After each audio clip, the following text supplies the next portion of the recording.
अस्सलाम वालेकुम क्लास। आज की वीडियो में आप लोगों को खुशामदीद। हम लोग जो लास्ट टाइम टॉपिक कर रहे थे वो एक्सचेंज रेट डिटर्मिनेशन का था और उसी सिलसिले की आज जो हमारी नेक्स्ट वीडियो है, चौथी वीडियो और चैप्टर, इस वीडियो में हमारा ये जो चैप्टर है ये कंप्लीट होने की तरफ चला जाएगा।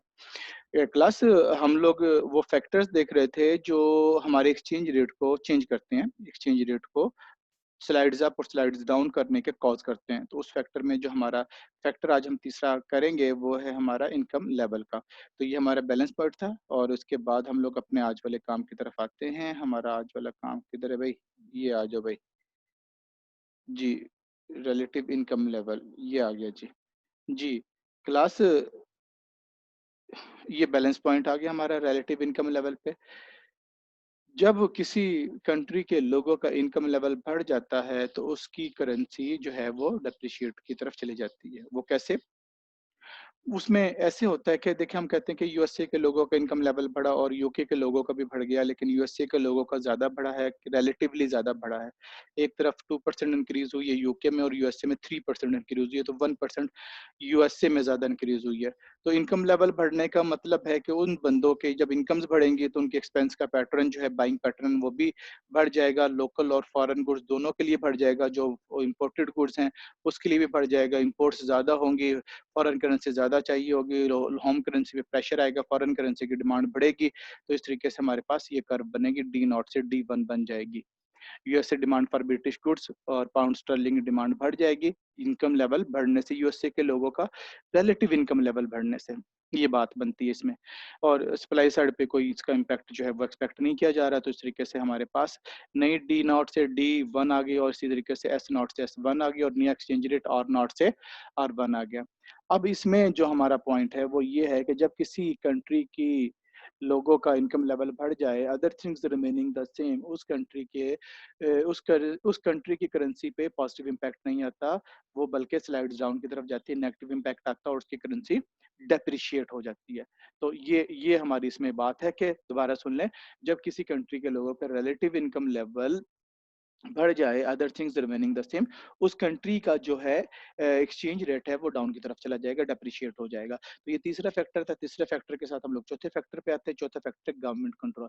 क्लास, आपको पता है कि गवर्नमेंट भी जो है वो इन्फ्लुएंस रखती है और गवर्नमेंट भी जो है एक्सचेंज रेट स्टेबिलिटी के लिए काम करती है। सेंट्रल बैंक जो है एक्सचेंज रेट स्टेबिलिटी के लिए काम करता है और जो है उस एक्सचेंज रेट को एक जो रेंज में रखने के लिए अपना किरदार अदा करता है और मार्केट प्लेयर के तौर पर आकर जो है चीज़ों को मैनेज करता है। कैसे करेगा गवर्नमेंट, कैसे कंट्रोल करेगी, वो देखेंगे हम लोग। फॉरेन एक्सचेंज बैरियर्स लगा दें कि जी इतनी ज़्यादा अमाउंट जो है, इतनी एक ख़ास शरह से ज़्यादा अमाउंट आप लोग जब ट्रैवल करेंगे आप बाहर नहीं लेके जा सकते, अपने साथ कैरी नहीं कर सकते। या जब आप ट्रेड कर रहे हैं तो उसमें भी आपको मतलब फॉरेन ट्रेड बैरियर्स आप पे इम्पोज कर दिए जाएँ कि जो आप जो दूसरे मुल्क में आपने इन्वेस्टमेंट डालनी है, इस रकम से ज़्यादा इन्वेस्टमेंट नहीं डाल सकते क्योंकि अब उसकी वजह से फॉरेन एक्सचेंज आपके मुल्क से आउटफ्लो होगा। उसके अलावा जो गवर्नमेंट और इसमें इम्पोज़ कर सकती है, इंटरवीन करके फॉरेन एक्सचेंज मार्केट में। कैसे भला? गवर्नमेंट देख रही है कि मार्केट में रुपए की पिटाई हो रही है और डॉलर गेन किया जा रहा है, तो गवर्नमेंट इसको कंट्रोल करने के लिए सेंट्रल बैंक को बोलेगी। सेंट्रल बैंक फिर ओपन मार्केट में आएगा, अपने मार्केट में आकर अपने फॉरेन एक्सचेंज रिजर्व से डॉलर की सप्लाई बढ़ाएगा। जब डॉलर की सप्लाई बढ़ा देगा तो डॉलर का रेट कम होना शुरू हो जाएगा और जब तक सेंट्रल बैंक के रिक्वायर्ड लेवल पर हमारा वो रेट नहीं आ जाएगा, जब तक सेंट्रल बैंक जो है अपनी तरफ से फॉरेन एक्सचेंज सेल करता रहेगा ताकि जो है वो एक्सचेंज रेट स्टेबिलिटी को अचीव किया जा सके। इसके अलावा और भी फैक्टर, जो पहले 3 फैक्टर्स हमने पढ़े हैं, ये भी गवर्नमेंट के किस काफ़ी हद तक कंट्रोल में होते हैं। तो ये जो फैक्टर्स होते हैं, गवर्नमेंट इन फैक्टर्स को भी कंट्रोल कर कर, इन मैक्रो वेरिएबल्स को भी कंट्रोल कर कर जो है वो इंटरेस्ट रेट को जो है और उसके अलावा इनकम लेवल को और इन्फ्लेशन को कंट्रोल कर सकती है। तो ये भी गवर्नमेंट के बस में है। तो गवर्नमेंट अगर पॉजिटिवली इसमें काम करेगी, अच्छा इसमें इनपुट देगी, तो फॉरेन करेंसी जो है वो प्रेशर में रहेगी, होम करेंसी गेन करेगी। और इसके बाद 5वें नंबर पे जो हमारा फैक्टर आता है वो एक्सपेक्टेशंस हैं। वो एक्सपेक्टेशन क्या है? वो एक्सपेक्टेशन ये है, देखें जी, पिछले दिनों जब कोरोना की वजह से पाकिस्तान के जो फाइनेंशियल पोजीशन थी वो टाइट हुई, तो गवर्नमेंट ने उस वक्त आईएमएफ से भी रिक्वेस्ट की जी कि हम आप हमें नया लोन दें। और उन्होंने फिर नया इमरजेंसी जो लोन दिया $1.4 बिलियन का पाकिस्तान को फौरी तौर पर। और उसके बाद जो G20 कंट्रीज़ जो हैं और इस तरीके से दूसरे ममालिक हैं, उनसे भी जब बातचीत गई गई तो उन्होंने भी आने वाले 1.5 से 2 साल में पाकिस्तान को जो अदायगी है उसमें जो है वो रियायत की यकीनदहानी कराई कि आप उसमें पेमेंट जो आपकी हम डेफर कर देते हैं। तो इस तरीके से 1 साल, 1.5 साल, 2 साल आने वाले पीरियड में जब पाकिस्तान में फॉरेन एक्सचेंज की डिमांड जो है वो कम होने जा रही है, उसकी वजह से भी हमारा रुपया लोकल करेंसी गेन करेगा। जी, तो ये देखते हैं कि नियर फ्यूचर में या फ्यूचर में इसका क्या इम्पैक्ट आएगा, उसको भी मद्देनज़र रखा जाता है। अगर होम करेंसी पे प्रेशर आना हो, ज़्यादा पेमेंट्स ड्यू हों, ज़्यादा इम्पोर्ट्स की पेमेंट ड्यू हों, ज़्यादा इंस्टॉलमेंट जो है लोन की ड्यू हों, तो फिर होम करेंसी पे प्रेशर आ जाएगा। यानी कि इनफ्लोज़ और आउटफ्लोज़ को देखा जाएगा फॉरेन करेंसी के आने वाले टाइम में। अगर इनफ्लोज़ ज़्यादा हैं, तो होम करेंसी पे अच्छा इम्पैक्ट आएगा और आउटफ्लो ज़्यादा है, तो होम करेंसी पे नेगेटिव इम्पैक्ट आएगा।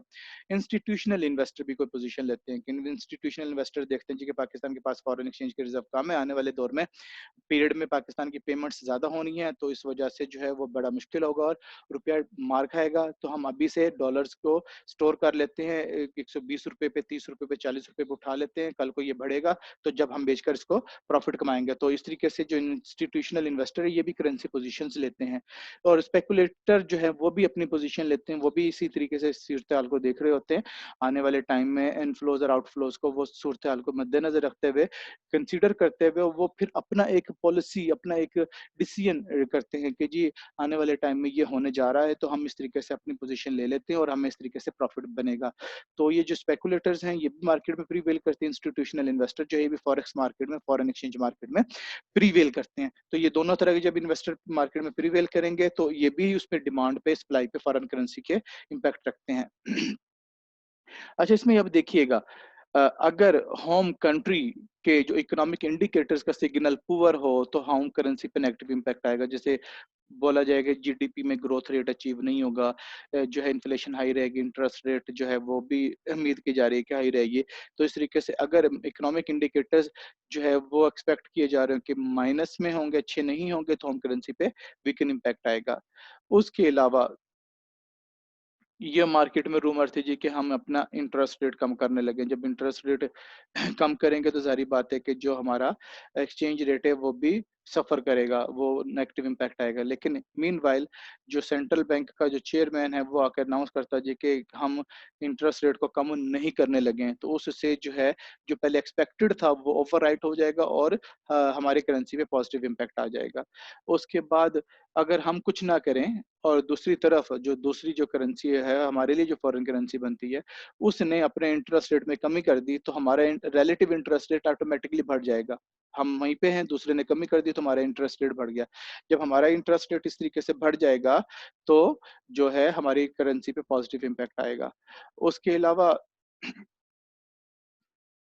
जो है, जो फॉरेन कंट्री जो है वो अपने मार्केट में अपनी करेंसी को बूस्ट करने के लिए इंटरवीन करता है, अपनी करेंसी को बूस्ट करने के लिए उसमें वो फॉरेन करेंसी वहाँ पे फेंकता है, तो उससे उनकी करेंसी बूस्ट कर जाती है, तो जो दूसरी करेंसी डाउन की तरफ आएगी, वो हमारी करेंसी होगी, तो वो वीकन इम्पैक्ट भी इस पे आ सकता है। क्लास इंटरैक्शन ऑफ फैक्टर से क्या मीनिंग है, इसमें हम देखते हैं क्लास एक वक़्त में ज़रूरी नहीं कि एक फैक्टर इम्पैक्ट रखे।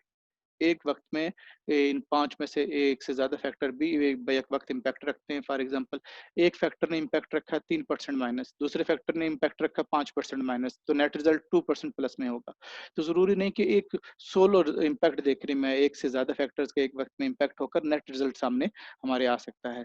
तो इस तरीके से क्लास ये देखिए कि हमारे पास 2 तरह के फैक्टर्स इसमें हमने पढ़े हैं, एक trade related factor, inflation, income और गवर्नमेंट ट्रेड रिस्ट्रिक्शंस और फाइनेंशियल इंटरेस्ट और कैपिटल आउटफ्लो के जो फैक्टर्स हैं, और ये फैक्टर्स जो हैं किस तरीके से हमारे फॉरेन करेंसी या फॉरेन एक्सचेंज मार्केट में इम्पैक्ट रखते, फॉरेन हमारे इंटरेस्ट रेट पे जो है इम्पैक्ट रखते हैं, वो जो इम्पैक्ट हमारे इस तरीके से रखते हैं वो यहाँ पे बताए गए हैं। इस तरीके से हमारी आज की वीडियो हम यहाँ पे ख़त्म करते हैं। अपना बहुत सा ख्याल रखिएगा। टेक केयर एंड अल्लाह हाफ़िज़।